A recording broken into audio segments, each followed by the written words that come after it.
Hey guys, what's up? It's Savannah. Welcome back to another episode of My Thoughts Exactly. Thank you so much for joining me today. I am so happy you are here. I hope you guys had a great weekend. I just got back from my weekend little Easter getaway trip in Florida, which was great, although it was a very chaotic start. If you know me, you know I'm very type A. I like to plan. I think we all know this. I don't think it's a surprise to anyone. But something that I do take a lot of pride in is my airport ability, my ability to get through the airport efficiently, on time. I always have a plan when going into the airport. So you could imagine my complete state of shock when I literally woke up 30 minutes before my flight was supposed to board. Me and Hayden rushed over to the airport. It was so chaotic, but it was such a fun time once we finally got there.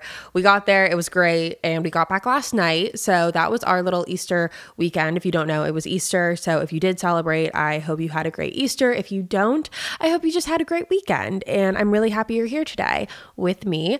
As you guys can tell by the title of today's episode, we are discussing a bunch of different topics today. Today is a great day for a What Would Sav Do? And if you are new here and don't know what a What Would Sav Do is, basically it's the time we just get to chit chat. It's you and me talking about whatever it is that's going on in your life, and I give you my thoughts. Because if you have not noticed, this podcast is called My Thoughts Exactly. So I give you guys my thoughts. My name is also Sav. Hey, hi, nice to meet you. So it is a What Would Sav Do? I started this years and years ago, and over time, and especially in this podcast, it essentially has just become a time where it's not even like a What Would Sav Do? It's just more so you and me going through whatever it is that's going on in your week and giving you guys as much input and advice as I can as someone who is probably not qualified to give that input and advice, but not all heroes wear capes. I am here today. And if you want to be a part of the next What Would Sav Do, the next question, next episode topic suggestion, anything of that sort, make sure you go ahead and follow the My Thoughts Exactly Instagram page. I'm constantly updating on there in terms of episode topics and What Would Sav Do. I'm always asking you guys questions and things like that. So if you want to be a part of something like this in the future, make sure you are following the My Thoughts Exactly Instagram page, and make sure you're also following my personal page, which is just at Savannah Brimer. That way you never miss the next one. And so with that being said, let's jump into today's topics, which I just want to point out, I think you guys would actually be very surprised. And this is something that I've seen as a trend throughout the times that we have done this type of episode. And that is, there usually is a common theme when it comes to your guys' questions. And I just wanted to share that because I feel like it's very easy when we are going through our own personal struggles and our own personal issues. I think it's easy to feel like we're alone and to feel like we're the only one that gets it and we're the only one that's going through it. And if you guys could see my inbox, I think you would very much disagree with that statement, because there typically is a trend, believe it or not, whenever we do these types of things, there typically is a trend in what's going on in your guys' life. There's just a trend in all of it in terms of the types of struggles that you guys are having. And so just know that if you are ever feeling alone, I promise you there are so many other people out there that are feeling similar, if not the exact same way as you are. So hopefully that'll just make you feel a little less alone in all of this. But with that being said, we are going to jump right on into it. And we're going to start with the first question all the way at the bottom, and then we're going to move our way up top. So I'm 24, want to be in a relationship, but I'm being told that I have too high of standards. I haven't had a boyfriend since 2021, and I feel like I'll be single forever. What would Sav do? I think the first thing that I could tell you is that you don't have too high of standards. You're just engaging with people who aren't capable of meeting those standards. And I think the good news is that typically when someone isn't capable of meeting your standards, that's found out relatively quickly. And so you're not going to be wasting a lot of time on people who aren't on your level in terms of your standards. I think it's amazing to have high standards. I think you should have high standards. Honestly, I feel like as a society, we've gotten into a place where we're all very complacent with a subpar or just, the basic bare minimum of standards. And so I think it's really amazing to not only be able to hold yourself to that standard, because you're also making a commitment and a promise to yourself when you have such high standards. And typically when we say such high standards, we're almost preconditioned in society to think that like anything above the bare minimum is like exceedingly high standards. And granted, I don't know exactly what your standards are, so maybe they are very, very high. But regardless, I don't think that you need to budge that for anyone. But I think that, as I was saying, as a society, I think it's easy for us to be told that we have high standards when we're really just asking for above the bare minimum. And if that's you, then definitely keep your standards. If your standards exceed that and they're higher than that, I still think it's important to maintain those, because you're going to find someone eventually who will stick to those standards and who will meet them and more than likely exceed them. With the right person, it's going to fit. It's not going to feel forced, and you are going to understand why it didn't work out with so many people before. And that's something that I've always really tried to stick to, because there's so many times in my life where I have felt like everyone around me had a boyfriend. All my friends had a boyfriend. Everyone was going on dates.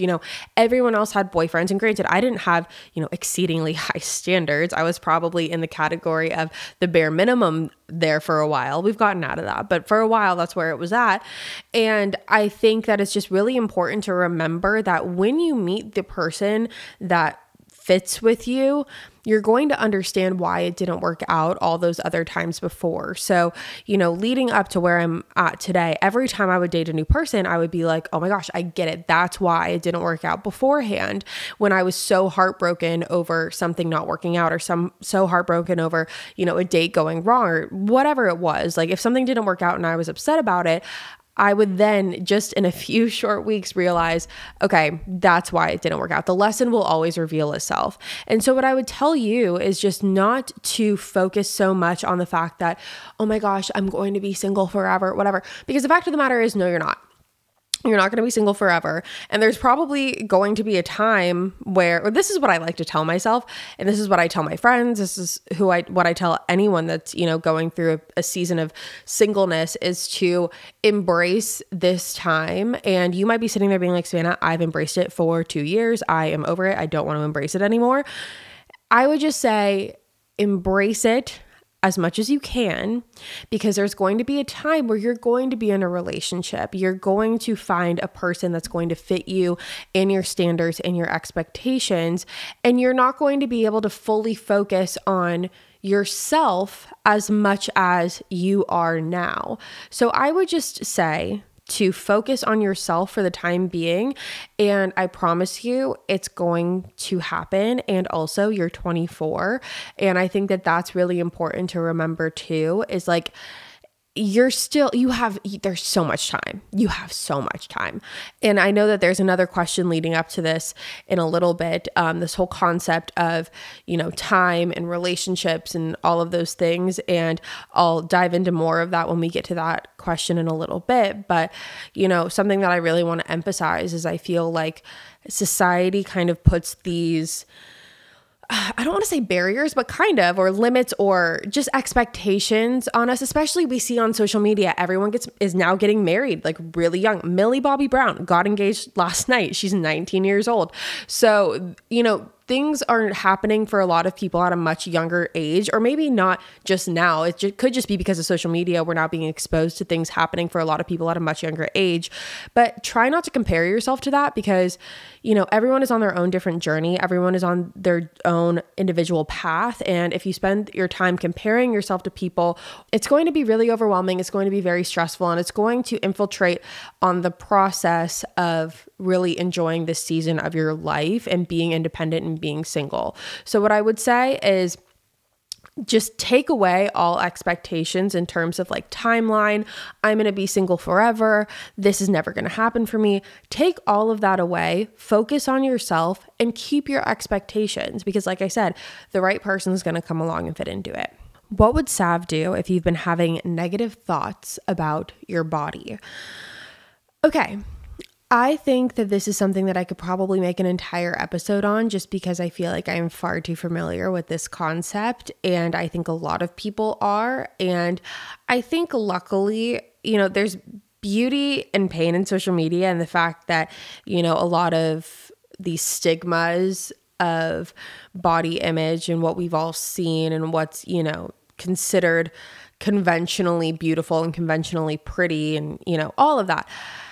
I think it's great that now social media is exposing us to a different side of that and being more loving and accepting. It's weird. I feel like as more open and loving and accepting as social media has gotten in terms of the content that's being produced when it comes to body image and things like that, it also opens up a whole nother door to, the hate and the bullies and all of that. So what I'm getting at here is I think that it's great that there are a lot more inspirations to look up to in terms of body image. It's not just the conventional, when I was growing up, like Victoria's Secret stick thin type of deal, which if that's your body type, then that's beautiful and that's great. But we're now being opened up to a whole new door of people who have different shapes and sizes of all sorts, all across the board. And I think that that's a really great thing. Personally, when I feel like I have negative images about my body, those are the types of people that I look to kind of regain my confidence back, and knowing that there's people out there that have similar body types to me. Because growing up, I've always been the more, I don't think curvier is the right word, but I've always, I grew up in I grew up in a area where, when I was going to school, everyone was very, very, very, one size. And once I got into college and things like that, I was no longer that one size fits all type of person. And that's so okay. And, that just comes with growing up and getting older, and I've learned that too. What I will say, I feel like I'm kind of rambling around on this one because I also struggle with this a lot, and so I understand completely how that can feel, and it's a horrible, horrible feeling, especially when we have social media and there's so much comparison going on. But what I will say is, on the days that I have those negative thoughts and those thoughts of, I'm not looking my best, or I need to drop 10 pounds, or, whatever it is, I remind myself that I was given one body. It's beautiful. I love it. And I love my body. I really, really do. I remind myself that there's going to be a time where I wish I looked how I do now. And I remind myself that I need to give grace to myself and to my body, because my body is functioning, it is healthy, it is doing what it needs to do for me. And at the end of the day, as long as I'm taking care of it, as long as I'm, being overall healthy and exercising, or if you're not, whatever it is, for me, what makes my body feel good is working out and exercising and, nourishing it with nutrients and blah, blah, blah.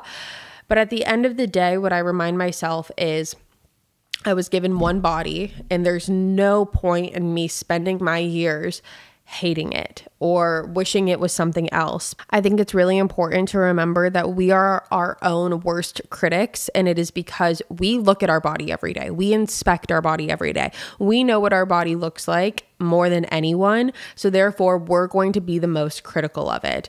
And I like to remind myself that if I could spend half of the time that I do just, picking myself apart on a day-to-day basis about what my body looks like, if I could spend half of that time, actually putting towards taking care of my body, or just loving my body, telling myself positive affirmations, like whatever it is that you need to do to help understand and help realize that you were given the body that was meant for you, and it is beautiful and it is perfect just the way that it is. Do it. Whether that's writing post-it notes and putting it on your mirror about just positive affirmations, whether it's staring at yourself in the mirror. I saw Meghan Trainor did this one time. She got, I think, completely undressed and looked at herself in the mirror and said 5 positive things about herself, just staring at herself in the mirror. And she said it was super hard in the beginning, but over time you do it every day for a certain amount of days, and it gets easier and easier each time. Or whether that is going to a workout class like yoga or something where you really feel centered and you really feel like in touch and one with your body. Whatever that looks like for you, I recommend doing. And just reminding yourself that there are going to be times where you are going to wish you had the body that you do now. And the grass is always greener on the other side. And I just think it's, I personally don't have a lot of good input probably on this specific subject because this is something that I'm working through as well. So I apologize if I'm like stumbling over all of this. I'm just trying to like tell you in a brief way all of the little tips and tricks that I've kind of I've accumulated over the years. One in particular that I really, really love. I actually did this last night and just like very coincidentally, and it got me thinking. Over the weekend, my mom had sent me some home videos, and it was videos from when I was about 1 or 2 or 3 years old. And I was talking in them, I was laughing in them, and I was just looking at the girl in the videos. And I almost got emotional because I was just thinking about all of the times that I have, I haven't liked myself, all of the times where I haven't liked how I looked, how my body looked, all the times I let people treat me poorly, all of the things that I have gone through negatively for myself and done to myself. And I saw the girl in the video. It was me, obviously. I saw the little girl in the video, and it made me emotional because I was like, why would I ever do that to you? Like, why would I ever put you through that? Why would I have ever said a mean thing about you? And I really encourage you to, if you have family pictures, if you have family videos, go back and look at those videos because I really think it might shift your perspective. That's just something that actually, like I said, it just happened last night, very coincidentally. So I would highly, highly recommend doing that. I know Kendall Jenner talked about that on a podcast, printing out a baby picture of herself and putting it on her mirror and reminding herself not to say mean or negative things about her because it was something that she had struggled with as well. And she, again, it was just a reminder for herself that when you're saying mean things, not only are you saying it to yourself, but you're saying it to the baby and little girl child that you once were. So that's something I recommend. So hopefully that one made sense. I know I just kind of threw a lot at you, but again, it's also because I struggle with the same thing. And when I talk myself through something like that, my mind just kind of goes all over the place. So you just walked through a, process of how my mind operates. So sorry. Anyways, moving on. Okay, next one we have, I'm trying to scroll all the way down here. Okie doke. Here we go. An old fling wants to meet up and try and talk again. Should I decline the offer or should I go? Okay, I know that the conventional answer is for me to tell you don't go. And I'm sure I've said that before. No, don't go. Don't go back and see your ex. I would be such a hypocrite if I told you that. I saw this message earlier and I was trying to do the math in my head. I think that I have actually only never gotten back with 2 people. I can only think of 2 that once we were done, we were actually done. Yeah, 2, really? Yeah. I think it's been 2. Okay, that's embarrassing, but what I mean by that is I honestly cannot tell you to not go back if you don't want to because that would make me very hypocritical. However, what I can tell you is everyone that I've gone back to, it has not worked out. So take that with what you will. I will say that I know that sometimes it is enticing to want to go back and retry things and whatnot. I think when you're debating this in your mind, it's really important to ask yourself why you and this person ended in the first place. If it was a cheating or some betrayal or something like that, I don't even think it's worth giving it the time of day. If it was something where the timing didn't work or, things just didn't line up at the time, or it was something really outside of the realm of control, then I would consider it. But again, if it was just some sort of, cheating or someone lied or betrayal of trust, then I would not even consider it. So take that with what you will. And again, it would be very hypocritical of me to sit here and say, no, don't go. But I know curiosity can get the best of you sometimes. Also, I think it's important to ask yourself, are you going because you also want to talk, or is it because you want closure? You guys know my opinion on closure. I don't think closure is real. But I don't know. I think it's important to ask yourself that question, what do you really want out of the conversation? And I think if you do go, which it sounds like you're going to, and you're going to have that conversation, because if you were dead set on not going, then you probably wouldn't have messaged. So I think that you're probably in a toss-up right now and probably leaning more towards going. If you do go, I think it's important to have a conversation with yourself beforehand and ask yourself, like, okay, what am I looking for out of this conversation? Am I looking to just, get back together right away? Am I looking to kind of go into things slowly and see how it goes?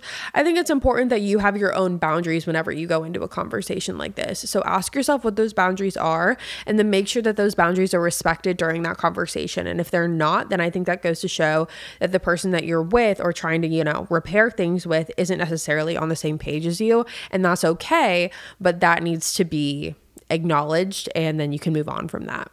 Okay, next one is I'm dealing with fake friends, but I'm scared to let them go because then I won't have any friends.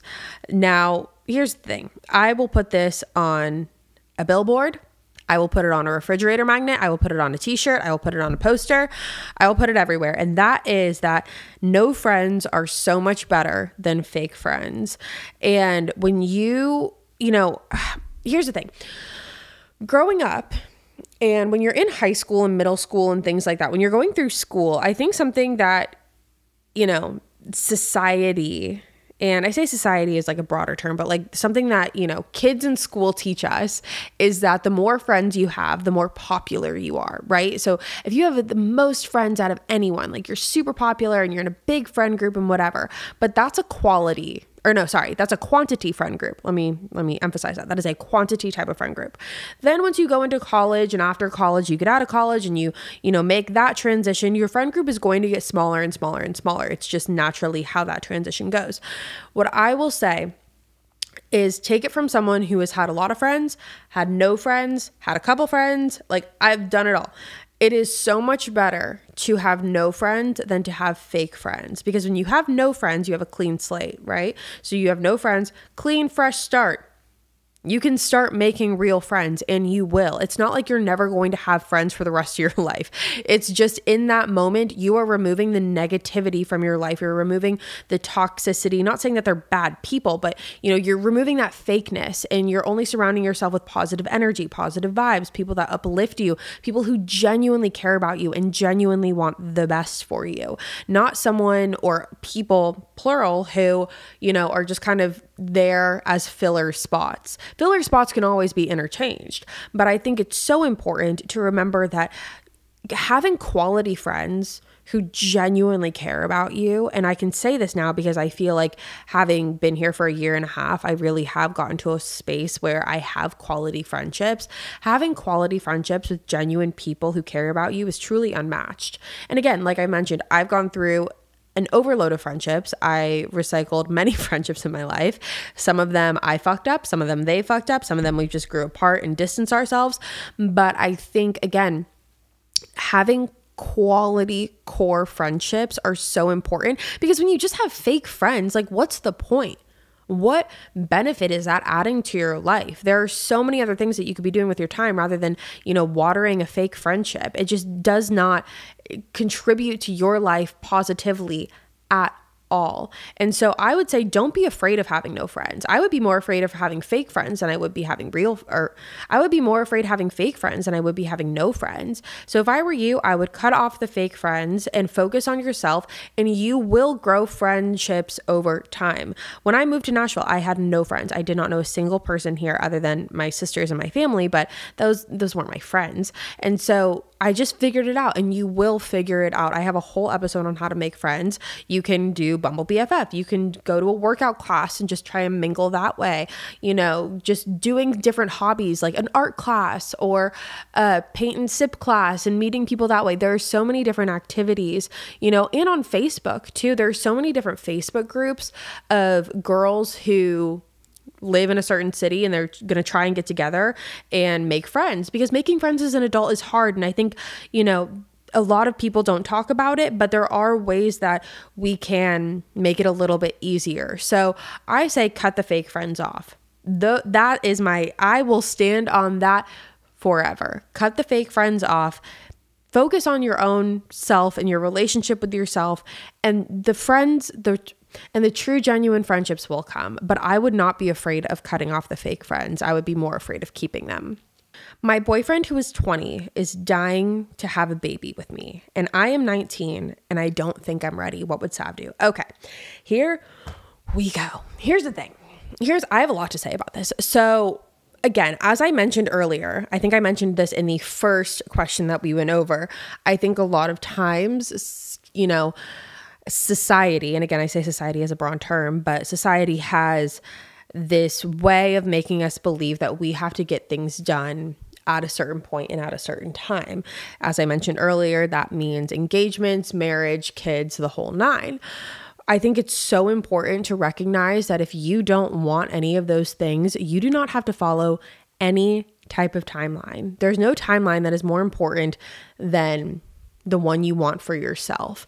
Now, in this type of situation, this is actually like low-key serious. Like, I don't think that this is something that's like funny to like just like joke about. And I don't think it's funny to, put this on someone, because as fun and as cute and as baby feverish as a baby can be, babies become children, like big kids. Babies become children who become teenagers, who become adults, that you have to fund, that you have to pay for. It's not as fun anymore, right? When you get to like the teenager stage or the young adult stage, you're still paying for them. That is an 18-year-long commitment. That is a lifetime commitment. I'm talking 18 years until they go off to college, but I'm talking like lifetime. That is a lifetime commitment. And regardless of what anyone has to say about it, whether your boyfriend wants a baby right now or not, if you don't want a baby, you're not having a baby. Period. If you were like, oh, well, I really want one too, and whatever, totally different story. But if your significant other's, kind of wanting to go in that direction, like ASAP, I think it's really important to sit down and have a conversation. And how I would frame it is like, listen, I love you. I love our relationship. I'm really happy with what we have, but I don't see any need to rush what we have going right now. I'm super excited for that chapter of our lives when we get there. And I do want to get there with you. I can't wait to have a baby with you. But right now I am not there. And the right person is going to respect that. The right person is going to understand like, okay, we are a team. We are a unit, and we need to make these decisions collectively, because also like you're the one that's going to be sacrificing the most in this, situation. If that were to happen, he's not going to be pushing out a baby. He's not going to be carrying a baby for 9 months. Like, this is all going to be something that you're going to have to go through. Obviously hopefully he would be there to support you through that process. But regardless of anything, it doesn't even matter. Like, if you don't want a baby, don't have a baby. This is not something that's like, a maybe. If you're on the fence about it, then don't do it. Him wanting a baby and you not, and you going along with it is very different than like, what restaurant are you going to eat at? Like, he wants Mexican, you want sushi, so you go along with Mexican. It's not the same. And you know that. So I think it's really important to acknowledge the fact that this is not what you want in your life right now. It doesn't mean that you guys are going to break up and you're not going to be together. It just means there needs to be a conversation about what your future is going to look like. And I mean, there's different ways to have it. I mean, how I would have it is how I just said it, but you can throw in like, I can't wait to plan a future. And it makes me super excited, but I want to, do it right. And I want to, make sure that we are in the most stable position possible, and da da da da da. I just, I think a conversation needs to be had, because I'm getting stressed out for you. So those are my thoughts. What would I do if my boyfriend changes his password on his phone all the time and you don't know it? Okay, personally, this might be an unpopular opinion, or maybe it is the popular opinion. I don't know, because I know some of my friends don't have access to their boyfriend's phone. Not even like access, but they don't know their passcode. To me, I don't like that. I am someone who, not because I'm going to go through their phone, like with Hayden, I know his passcode. I would never go through his phone. But, but to me, what gets weird is, and it's not like I asked for his passcode. He willingly gave it to me one time when we were like when I was like changing the music or something. It was something so casual. What gets weird to me is when people are like, no, like you can't have it, or I don't want you to have it, or like, that's my privacy, that's whatever. That to me is really weird, just because it's like, there shouldn't be anything to hide if there's nothing to hide, like if you gave if you're not giving the passcode, it's like, why? Like, why are you not giving the passcode? Like, Hayden has my passcode. My friends have I'll give anyone my password. within reason. But like, I think it's more strange when they're so adamant on not giving it to you, because in my mind, it's like, okay, well, what's the reason you're not giving it to me? There has to be some sort of reason that I am not getting as to why you would not do that, you know? So for me, that's how I view it. And if that were me, and they were constantly changing their passcode is what was also included in here. If that were me, I would have a conversation. I'd be like, why do you change your passcode constantly? And if I don't really see any valid reason that they could give, just personally. And I would say it just makes me feel really uncomfortable because like you have my passcode and I don't have yours, and I don't really understand why that's a thing.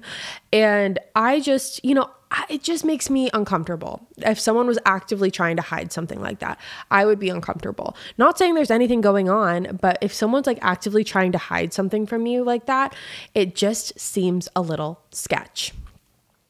I found out that my boyfriend is subscribed to OnlyFans. Okay. Now, if I were in this position, I would have a conversation. And here's the thing. This is I think a lot of people have a lot of different opinions when it comes to this, and this whole idea of like what's okay and not okay when it comes to like, watching porn or OnlyFans or things like that. I personally, where I cross the line a little bit is with the OnlyFans.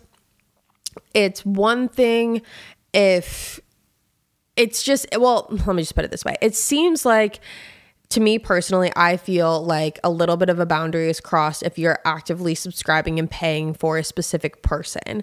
That to me is when it gets a little strange and a little bit uncomfortable just for myself if we are in a committed relationship and you're like actively paying to see, people without their clothes on. It's just a little strange. So what I would do is I would have a conversation. I would explain why it makes me feel uncomfortable, which for me, again, it is just basically everything that I just said. And I would say, I'm not going to tell you what to do. My personal desire is for you to get rid of it. But again, you're grown and you can do what you want, and I'm not going to tell you what to do. And I would see what they do. And I would just kind of sit back and watch and wait. And I would see if they said that they're going to delete it. I would see if they deleted it. And if they didn't, that would be a bigger issue for me. And that would honestly be something that is kind of a little bit of a non-negotiable on my end. Especially because you've expressed your frustration with it. You've expressed your, just dissatisfaction with the whole thing and why it makes you feel icky. So I would express that. And if it's not taken well, or if it's not, if it's not respected at all, then that is when I would have a bigger conversation of like, this might not work because I've expressed to you why this makes me uncomfortable and you simply just don't seem to care. And it's a big enough, like, for me, it'd be like, okay, I've told you, why are you so adamant on still having it, knowing how uncomfortable it makes me, So that would be my issue. That's what I would do. Okay, now we're going to move over to some of the questions from my main Instagram. Okay, here we go. What would Sav do? I'm a lover girl at heart, and I've been trying to wait for the right one to come along. The problem is that every single guy that comes along only wants me on a sexual level. It's killing my self-esteem, and I don't know what to do. By the way, I've been here since the very beginning and have loved every moment. Love you. Well, I love you too. Okay, this kind of goes into what we were talking about in the very, very beginning with that first question. Like I said, a lot of you guys are going through very similar things. I think that this is something that is very, very common, and it's unfortunately common. And here's what I will say when it comes to this.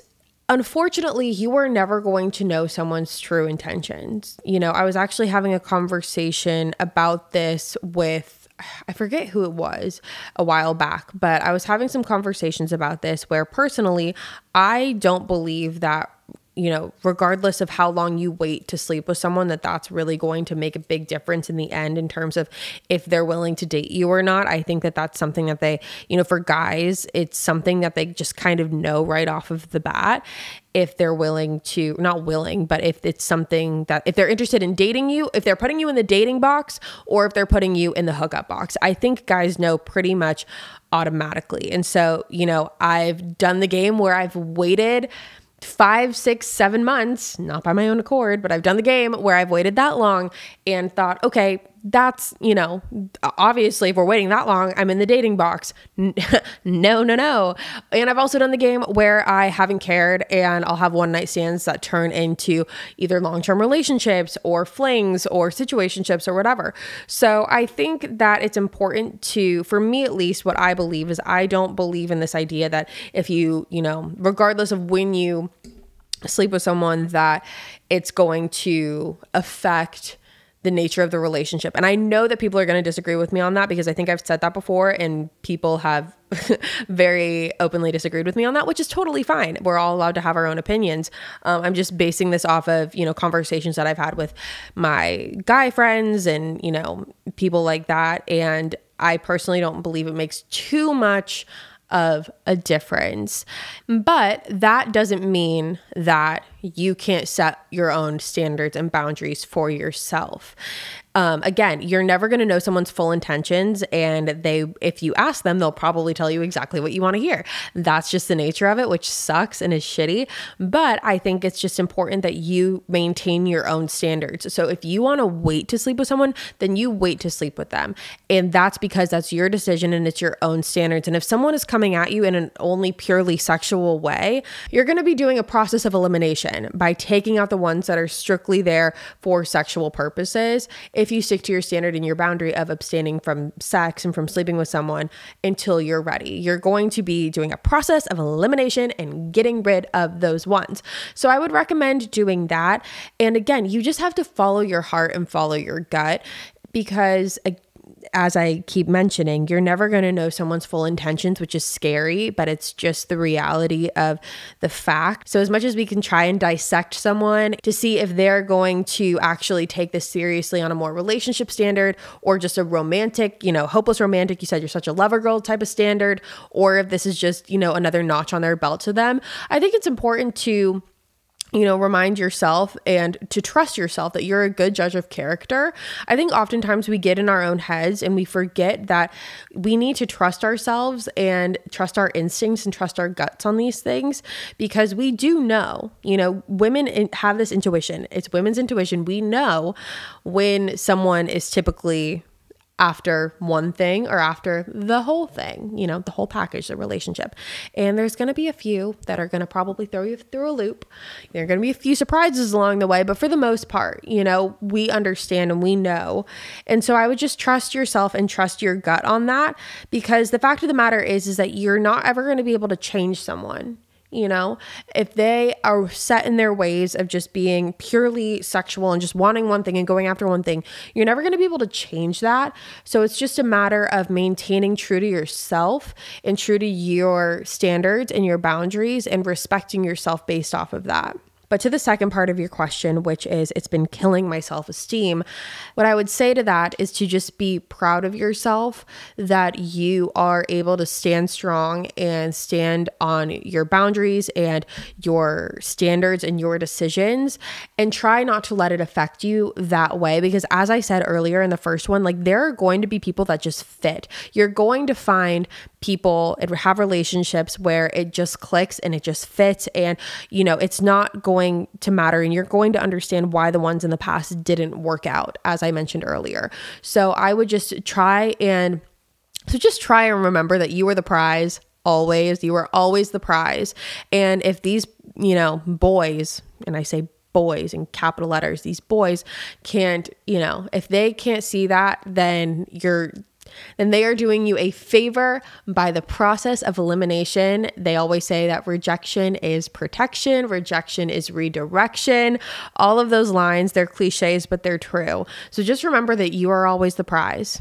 It's so common to put people on a pedestal and to literally kick ourselves off of our own pedestal to place them on our pedestal, and we're now on the ground and they're up high, and we have, created this image where they're just on this giant pedestal, and, you get what I'm saying, but you're always the prize. You are always, always, always the prize in every situation, and you are the one that is to be won. Okay? So remember that. What would Sav do? My boyfriend is lovey-dovey with me around my parents, but not his, because his parents weren't like that. P.S. I love you. P.S. I love you too. Here's the deal. I'm actually going to side with your boyfriend a little on this. I think that it's important to respect everyone's household. It's important to respect how people were raised. Just because one family was raised a certain way doesn't mean another family was raised that exact same way as well. And I know you know that, but my point in that is, if he grew up in a family where there was no PDA, or if PDA was even, frowned upon, or, he could just simply feel uncomfortable showing any sort of affection in front of his parents. That's okay. It doesn't mean he doesn't love you. It doesn't mean he isn't serious about you.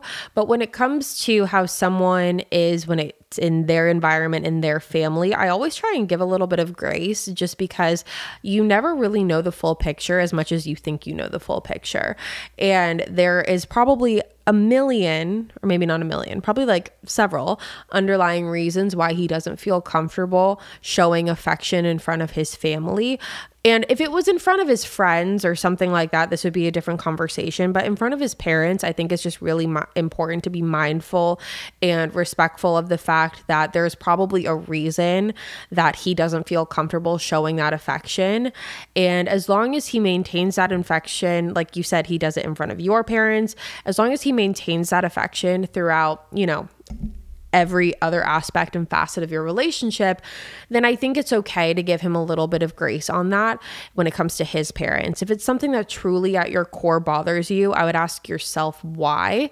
And if you can have a conversation with him, or hopefully you can find a middle ground if it truly does bother you that much.